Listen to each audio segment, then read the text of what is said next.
Hi everyone, welcome to StunnerShare. So in this video we are going to see the Secret of Pivot Boss book. So I am doing the Secret of Pivot Boss book reading. So here I'll be like giving you the review of chapter 1. So what all in the chapter 1 and what all we need to consider, and all those things will be covered in this video. So before moving on to this video further, a strict disclaimer, whatever is mentioned in this video, I have read from the Secret of Pivot Boss book.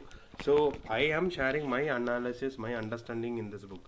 So if you wanted to understand this book, kindly read this book once from your end and just check whether your understanding and my understanding is also the same. Clear? So come, let's move on to this video. In this video there are these are the subdivisions which are there in the chapter. So here in this video we will be discussing about understanding the markets, auction process, types of buyers and sellers, recycling the market days and types of market days. So to make it very sure, here a detailed explanation of the topics will not be over here. Only the summary or the review or what he is trying to say which only will be there, which only will be provided here. So chapter 1 is all about understanding the market. So understanding the markets in the sense, you need to understand how the market reacts. You need to understand where the buyers and sellers are there. You need to understand whether market has its own history, like it repeats its history or not. And you also need to understand what are the different types of market movement you will be able to see in a particular day. So this is what is completely discussed in this chapter. Uh, so first of all, you need to know the basics. You need to know the basics in the sense when the market will move, when the market will fall, when the market will go sideways. You need to understand the basics. Then only you will be like able to understand the market. Clear? So here the next topic which he is covering is like auction process. In auction process, he is trying to explain the topic with the 3 to 4 examples. So basically, let me give you an example for you now. So assume you are going to you are a company, like you are registered in IPL and you wanted to take a player. Okay, you wanted to buy a player. Okay, so what happens is like whenever the IPL people, the IPL in the IPL auction process, what happens is like they will be like asking for a player to bid. Like they will be telling this player has this much profile and all these things. If anyone wants to buy it, they can bid. Okay, so what happens is like every team will be like giving their bid. So one will say 1 crore, one will say 2 crore, but you know the worth of the person or worth of the player you wanted to buy, right? So that is how the auction process actually works. So if in case there is a player, assume X, okay, he has only bowling capacity, like he is a good bowler, and you in your mind you will be like thinking like this much is the amount of price I can give to him to buy him, right? So that is how you need to go for the auction process as well in market. So for example, in case of an all-rounder who is also performing with bat, who is also performing with the ball, who is also performing in the fielding, so you will prefer more of that guys, because his IPL is all around a 20 overs match. So you want a performer in 20 overs alone. You don't need a performer for a 5 days series, right? So that is how the actual difference makes. So you need to understand where the price actually has a lower value, where the price actually has a higher value. So you need to act accordingly.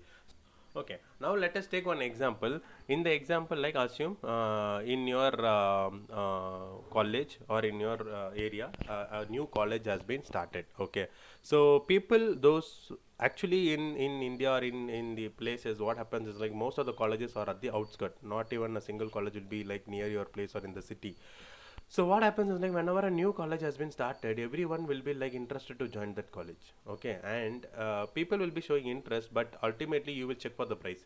Assume in a college which is at outskirt and you pay nearly 1 lakh per year to join a course. But here when they say like you have to pay 2 lakhs per year, obviously people will not join. Okay, so if they are giving it at 1 lakh per year or less than 1 lakh per year, then only people will think it as a lower value, and then they will be like going and buying it. At the same way, you need to decide whether the market is at the fair value or whether the market is at a higher value or whether the market is at the lower value. Then only you will be able to understand where the market is actually trading. Clear? And that is what is covered in auction process. Now let us go to types of buyers and sellers. Here four types he is trying to say. One is responsive buyers, responsive sellers. Another one is initiative buyers and initiative sellers. Okay, so who are responsive buyers, who are responsive sellers? Let me tell you one thing. Whenever the price is getting support, or whenever the price is getting rejected, that is where responsive buyers and responsive sellers will come into play. Okay, in a very simple terms, whenever the market is going above the resistance, initiative buyers will come in. Whenever the market is breaking down, initiative sellers will come.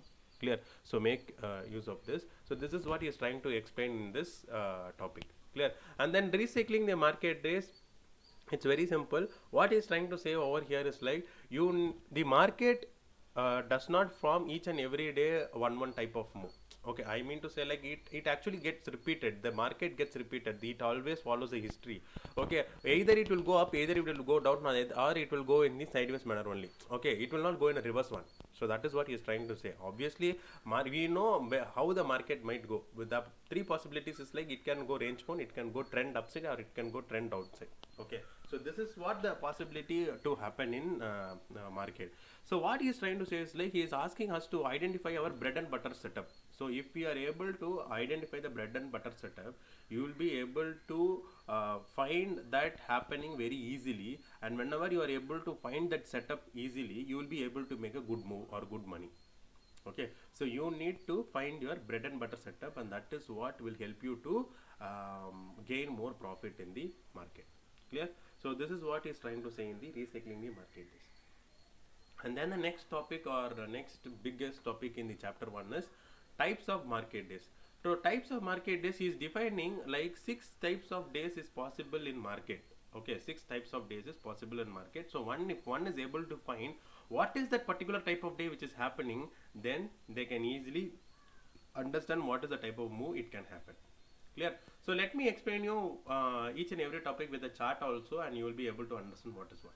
So the first topic which you are going to see over here is trend day. So basically, trend day, in the word itself you will be able to find that trend day is nothing but a trending day. So that means what he is trying to say is like, whatever the 15 minutes low formed at the day, first 15-minute low formed, that will be the low for a bullish trending day, and whatever is the 15-minute high which has formed, first 15-minute high, that will be the high for the bearish trending day. So for example, this is a bullish trending day.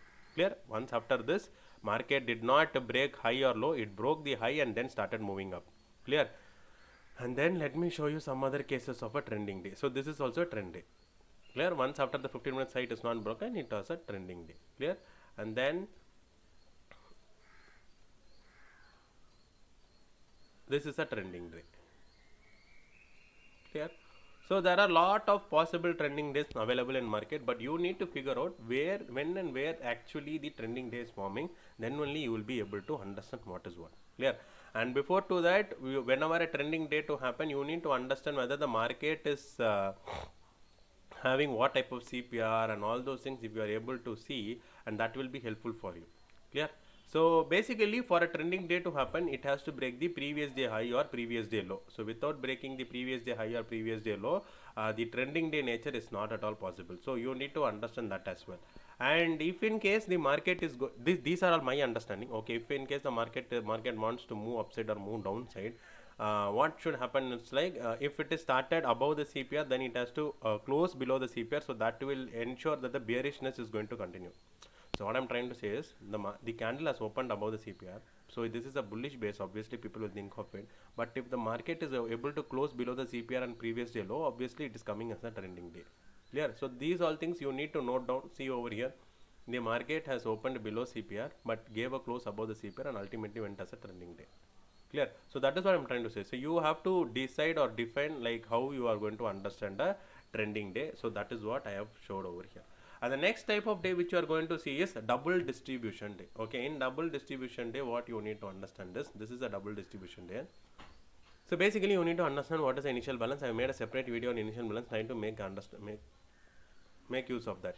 So here if you see in the double distribution day, this is the initial balance. What is the initial balance accordingly? Some people consider the initial balance to be for 1 hour, some for 30 minutes, for more than whatever they consider. But to me, assume the 15 minutes, this is the 15 minutes candles I'm going to use. So I will be waiting for the 15 minutes high and low to form. Like I mean, like initially in 15 minutes time frame, I will be waiting for initial high and low to form. So for example, once this high is formed, this high is formed. So after this high is formed, no other high is formed. Okay, and after this low is formed, the second candle did not break the low. So to me, this candle's high is not broken, this candle's high low is not broken. So this will be my initial balance. So initial balance is around only 50 points. So this is a narrow initial balance and it can break anytime. And ultimately what has happened is like the market was roaming inside this two candles itself and ultimately gave a break on the downside. So this is the double distribution day, what they are trying to say. Initially a narrow initial balance will form and then the market will fall further down, and after falling further down the market will start to move sideways. So this is called as double distribution day. Clear? So in double distribution day, what you can expect is the market is showing some sort of bearish as well as sideways nature. So that is what you need to understand in double distribution day. Clear? And next one is called as the typical day. Typical day is very simple one. Obviously the typical day will form an initial balance and that initial balance will not be broken throughout the day. Clear? So if you see the first 15 minutes high is this, high is not broken. So in the second candle, so this will be my initial balance high. I need to wait for the low. So this candles has broken the low and this candle has been broken, this candle has been broken, and after this no other is broken. So what I would consider as like initial balance is around 15,778 to 15,680, nearly 100 points. So this will be my initial balance and I am expecting the market to trade in between that itself, and ultimately it has also traded in between that. So this is called as typical day. In typical day, initial balance high or low will not be broken. Clear? And then so basically the first candle has closed at the CPR. So whenever the candle has closed at the CPR, so what is my understanding is like it has to break the previous day high or previous day low to go for a trending day, but ultimately it has not broken the previous day high or previous day low, and then ultimately it remained a range bound day. Clear? So you need to figure out certain things like what to say, certain things like you need to understand how the initial balance is forming, how the CPR and the camera is relationships are there, how the previous low is getting broken, and that is how you will be able to understand what is what. Clear? And then next topic or the next type of day is called as the expanded typical day. Expanded typical day, when you compare with the double distribution day and typical day, the initial balance will be like in between that. Okay, so here the initial balance is not that wide. Okay, it is like around 70 points, and that was in the double distribution day it was like 50 points, and here it is around 100 points. So it is like 70 points, and after the 70 points in the initial balance, the market will try to break any of the one side, like what to say, the high of the initial balance or the low of the initial balance, and once after breaking it, it will be like falling like hell. Okay, so the initiative sellers would have entered the market, and that fall will be like huge, and that is how this expanded typical day will be considered. Clear? So you need to again wait for the initial balance and see how the market is reacting, and after that you can start understanding the market. Clear? So this is the expanded typical day, and the next two types of days are very similar, trading range day and the sideways day. So these two are very similar. What I would say is like trading range day is nothing but the market will touch the initial balance and then get rejected, like it touching the initial balance again and again, and it will get rejected. There were a lot of scenarios with the trading range day. Let me take that one sec. Okay, here is the trading range day.